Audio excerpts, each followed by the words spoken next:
When it comes to living in a well-designed home, it's really just about finding that balance between luxury, longevity, and functionality. Too luxurious and it feels like this, and too functional, it just starts to feel cold and clinical. Too focused on longevity, and you kind of feel like you're living in an antique store. But if you're at all familiar with my channel, then you know that I'm obsessed with vintage and antique decor, and I'm all for making the best of what you've got. Whether it's DIYing it, thrifting it, flipping it, cleaning it, or just maximizing the most out of a budget-friendly solution, I am here for it. But at some point, I had to start mixing in some brand new home decor and furniture to either solve some of my design challenges or to just change up the vibe so that I could achieve that really well-balanced look in my home. Also, sometimes I really just want to enjoy my home instead of eating at a coffee table for 5 months while I search for the dining table and chairs of my dreams on Facebook Marketplace. Beyond style preferences or budget constraints, I think we all want to live in a functionally chic home because it boosts your mood and it just enhances the quality of life you have on a day-to-day basis. Designing a well-curated space is all about creating the mood that you want to experience. And it all starts with selecting timeless, durable, cornerstone pieces that can really set the tone for the rest of the decor in your home. And sometimes those pieces of decor or furniture end up being brand new. But when it comes to the hundreds of different brands and stores and products out there, it's hard to know where you should be investing your money. So today I am sharing with you my tried and true list of brand new items that I truly think are really worth spending your money on. So let's jump into the first item. So of course you can purchase couches, sofas, and sectionals secondhand, especially if they're leather ones, because the leather ones really do wear really well over time. But oftentimes the quote you'll get for reupholstery is close to the cost of what it would be to buy a brand new couch. If you find an amazing couch with great bones and you really just want something super specific to you, then I would 100% encourage you to reupholster it. But I'll just say this in defense of spending a lot of money on a brand new couch, sofa, or sectional. Most living rooms or family rooms have so much space for furniture, and usually about 70% of that floor space is being taken up by the couch. Whether it's just hanging out, movie watching, or sleeping, by default, the couch becomes a main character in the living room. So it should be something that fits your space perfectly in terms of size and style. Also, you want it to fit the amount of people that you think will be on it most of the time, including pets or kids. So not only should it be stylish and durable, but it should be cozy and functional, and it shouldn't impede on the flow of the rest of the room or the home. So at the end of the day, for such an important piece of furniture, I think it's really worth your time and money to invest in something that's going to be timeless and will also hold its shape and serve your needs for many years to come. I personally invested in this leather Nirvana article sectional a few years back, and I honestly absolutely love it. Aesthetically, I love that it fits into my space and my style, but also it's a great size sectional for 2 people to lay down and watch a movie on. The leather is untreated, so it's a little bit more natural, and it's been buffed, so it has this like really soft texture, which is what I actually like about leather. I feel like I prefer something that's a little bit more worn in. But when I purchased this couch, it was absolutely brand new, and I love that it had both of those qualities. So I probably wouldn't purchase a shiny leather couch, as they also are more prone to scratching, but either way, quality leather ages really, really well. And for someone like me who has 2 cats that have claws, and I've had tons of different parties and get-togethers and sleepovers on my couch, it still holds up to this day, and it's developed this really nice patina. Plus, you can get this really great leather cleaner on Amazon that seriously does wonders for leather couches that need a little love. It just adds like a little bit more of a life to it, kind of like feed and wax does with wood. So I'll link this below if you could use something like this for any of your leather products.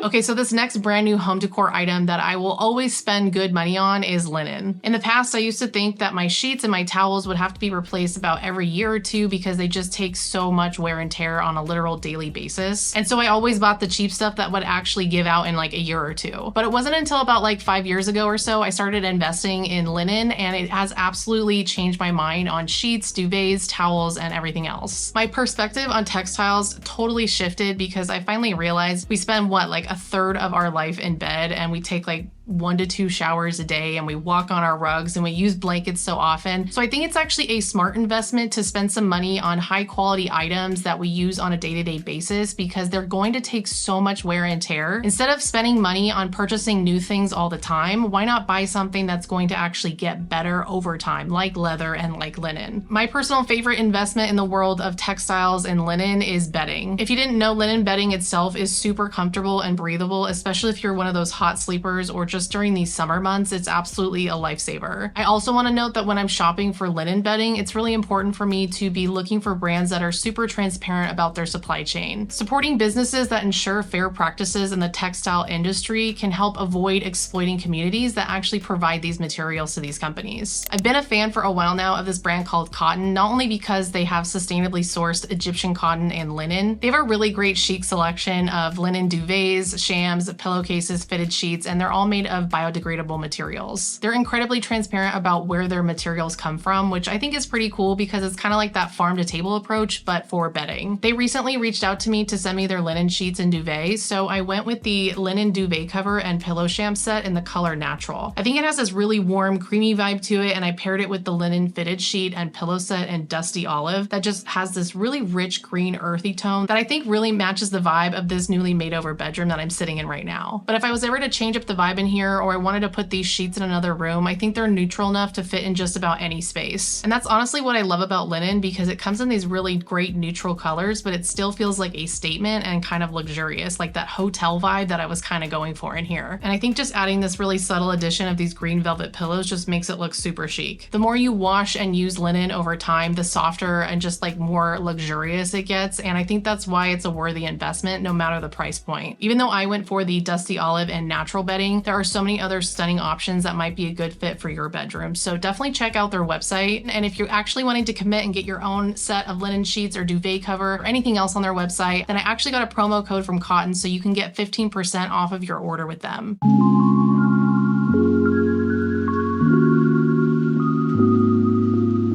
Okay, so this small suggestion comes with usually a really big price point, but I still think it's really worthy of your money. And that is custom art, art prints, sculptures, or posters from some of your favorite artists that you either follow on Instagram or just some local artists in your area. Not only are you supporting your community, but you're supporting small businesses, small artists. These pieces are one of a kind in a sense that they aren't mass produced. You can't buy them at Target or on Etsy or on some open source archival website. It's a little piece of decor that's specific to you and your style, and also the artist and their point of view and maybe where they live and where you live. Whatever it may be, it's really cool to support independent artists. Additionally, you can sometimes ask some of these independent artists to make custom pieces for you. So now you'll have something that specifically fits the style and look and even color palette of your home. Or if you've got like a random odd space on your wall that you really have just been dying to fill with something, you could ask them to create a piece that fits those exact dimensions. And I just think that intentionality in design doesn't go unnoticed. And it adds that layer of sophistication that mass-produced items just can't compete with.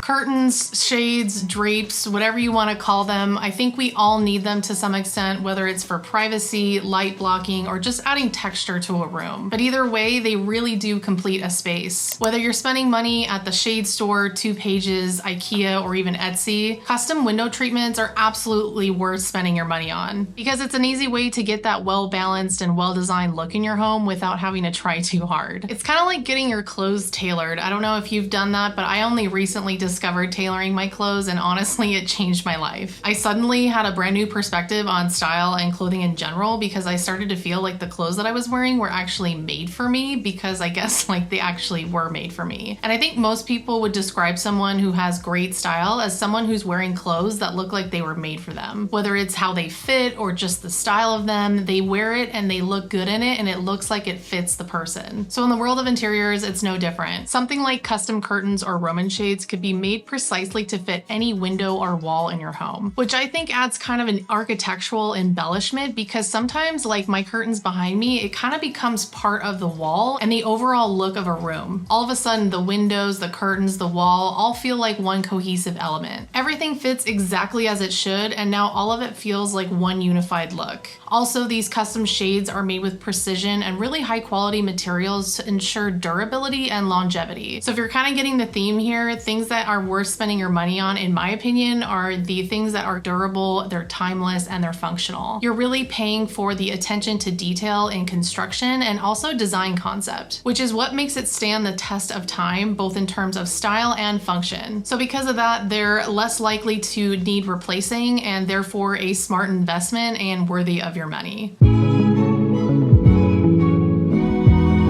I I love a good hand-woven rug, whether it's Turkish, Persian, Kilim, Gaba, or just a simple jute 8x10. The options are honestly endless, and that's the best part about buying a rug brand new. You can find exactly what you're looking for when it comes to style, color, sizing, thickness, pattern, especially when you're trying to match a rug to the current design and decor that you have already. Or a brand new rug could be the cornerstone of a big empty room and be the jumping off point for a brand new design. Because rugs really set the tone for any room, and they anchor all the other pieces of furniture and decor in your color palette. So to make it simple, a rug is something that you want to invest in because it holds a lot of weight. It needs to be able to support your style of room, and it also takes up a lot of square footage on the floor, and it also needs to endure everyday things like dirt, dust, shoes, pets, whatever it may be. And don't get me wrong, you can definitely score amazing secondhand rugs all over the place, and I have done so myself, but they also come with their own set of challenges. And it's hard too, because you really just have to take what you can find. Oftentimes I feel like I find vintage rugs that are random sizes like 5'8" by 7'6", and honestly maybe I'm probably really needing an 8x10, and there's just like a whole feng shui to rug placement, and that's why there's so much content out there about it, because it really does impact the way that a space feels. Rug placement and sizing is really important to the overall balance of a room. I once found a really cool rug at the Palm Springs flea market, and I thought the design and the look and the size would have been perfect for my living room at the time, but it kind of had this mystery stain on it, and the guy kept telling me, oh, you can just get it out with a Bissell cleaner, and if I would have taken a chance on a couple $100 rug with a Bissell cleaner and it didn't come out, I would have been so sad and mad, because I probably wouldn't have been able to resell it and I'd be stuck with a rug that didn't even work for me. But then another time I went to an estate sale and I found this really pretty chartreusey rug for my dining area, and I absolutely loved it. It was the perfect size. You could never get a rug for that cheap for that size, and I was so happy to take it home. But then I called one of the only rug cleaners in my area, and it was gonna be like $400 to clean the rug. So $425 is basically the cost of a brand new rug that was probably bigger and in nicer condition than the one at the estate sale. So I ended up cleaning it myself, and yes, that did save me some money, but it also cost me in time and effort. So personally, I would probably just invest in a really high quality rug, something hand woven, something thick, something wool potentially, and something with maybe an interesting neutral graphic pattern. I think when you buy a really high quality nice rug, it actually does elevate the look of that room and makes it feel more luxurious and high end. If you've got kids or pets and you don't want to spend $400+ every time you need to wash the rug, and you also don't want to spend all of that time and effort cleaning it with your own carpet cleaner, then maybe investing in something like a ruggable washable rug would be actually really great for you. And they have some really interesting designs out there and really cool collaborations with a lot of different designers. You can find so many stunning rugs online that are from these really great spots like Nordic Knots, Revival Rugs, Rugs USA, or even Amazon, and they're usually at pretty decent price points, but I personally like to purchase my rugs on like a holiday weekend. So I've purchased rugs on Labor Day and Memorial Day and have gotten hundreds of dollars off. So if you're looking for a brand new rug, I definitely say look for the discounts or wait for the holiday discounts. I don't know why finding towels for the bathroom is so hard, and it's like once you do, you just hold on to them forever because it's like, these work, I'm just gonna stick with it. But I think towels fit in the realm of like bed sheets and duvet covers and rugs. They're something that we're using literally all the time, and they're not just functional, they actually have to look good, kind of like bed sheets, because they end up becoming part of the decor, because you hang up your towel to air dry once you're done using it, or you hang it over the towel bar to just have a hand towel there all the time, which means on some level, bath towels actually need to look good while also feeling great and stand up to tons of washes and uses over time. Because honestly, hanging up dingy towels in your bathroom, no matter how chic your bathroom looks, would completely just degrade the look. I've had really great experiences with towels from West Elm, Brooklinen, Parachute, because they sell towels that are made from really good quality materials like long staple Turkish cotton or something like European flax linen, which gives them that absorbency and durability and just that overall nice softness. So of course, these brands are going to charge quite a bit for just one towel, but I honestly think it's worth your investment. These towels, at least the ones that I've mentioned that I've had experience with, will last you forever, and they have really chic colors and design styles that really just elevate the bathroom and make it look more than just a basic bath towel. I personally just added some really like fluffy hotel-like towels into my bathroom. They were from Target, so they weren't super pricey. And although they look like the classic bathroom towel, I think I just really wanted to add them in for color. So we'll have to see how they stand up over time time in comparison to the other brands of towels that I've had in the past. And honestly, I still have all those towels and I don't know what to do with them because I did purchase really specific colors and styles. So now I feel like it's hard to kind of match them to my new bathroom aesthetic that I've got. So I would definitely suggest purchasing towels that are a little bit more neutral and transitional so that you can use them in multiple spaces, especially when you're investing a lot of money in them. I actually found these ones on Amazon and was going to purchase them for my bathroom makeover and totally forgot. So I think I'm gonna have to get those and put them in there and see what they look like. I really just liked the pinstripe and the graphic pattern. I think it's a little bit more modern and fresh. And also I think the brown and cream would be really complementary to what I've done in there. Zara Home also has some really great stuff lately, including bath towels, and they're a lot more affordable than if you were to buy like designer towels from Tekla, for example. So this one is really specific, but it is for a good reason. These customizable modular wall units are absolutely amazing. They're incredibly hard to find at an affordable price point secondhand because they do hold their value so much. And I think people just hold on to them for like a lifetime. So it's really hard to come across a really great one secondhand. Something like the IKEA Besta units are absolutely fantastic because they're super customizable when it comes to color, size, placement, and style. You can float them on the wall, you can add legs, you can change out the doors. They even have ones that actually look like wood. It's the kind of furniture that's worth the investment because it can literally fit into any size or type of space. They have so much versatility because they can be transferred from room to room. And they really give off that intentional designer look that I absolutely love. I'm especially more partial to that more like modern, minimal, Herman Miller kind of vibe, mid-century look. But even if your style needs more traditional or eclectic or transitional, the simplicity of these pieces means that they can just seamlessly blend into any kind of decor. I think one of the easiest ways to achieve that more eclectic look is to mix in some antique items with fresh modern pieces like this. Another item that I've seriously considered splurging on is the USM Holler media units and consoles. Like the IKEA Besta units, these are fully modular, but just to a whole nother level. They can be completely reconfigured to meet whatever your needs are. You can pull one piece off and have it be a side table. You could take two pieces and make them your nightstands. You could stack them like a bookcase. You could create a media unit or console. The options are seriously endless. They're super versatile, and I think they have that really cool design look that just makes a room look really curated no matter what style of home that you're living in. As I've mentioned so many times before, the reason I love vintage and antique home decor and furniture is because they're thoughtfully designed, built to last, and honestly, the quality is often superior to most things that are made today. But I think the items that I've talked about today are truly matching that level of craftsmanship and durability. Ultimately, creating a well-designed home is not only about making the best of what you have with thrifting and DIY, but also making thoughtful choices and investments that really enhance your quality of life. It's about curating a home that reflects who you are and how you actually want to live every day. By investing in cornerstone pieces that really do stand the test of time, you're not only investing in your home, but also your well-being. And honestly, for me, that's really what makes it all worth it. Plus, at the end, you'll end up with this well-balanced, layered home that's super chic and unique to you. If you enjoyed the style and the content of this video, then definitely give it a thumbs up and subscribe. And I think you'll definitely like this playlist where I have tons of videos where I talk about how to affordably and intentionally decorate your home. And don't forget, if you want to try out Cotton's bedding as one of those foundational pieces in your bedroom, use my code LIVINGWITHLK15 to get 15% off of their bedding. That's definitely worth the money. Other than that, I will see you guys on the next one. Bye.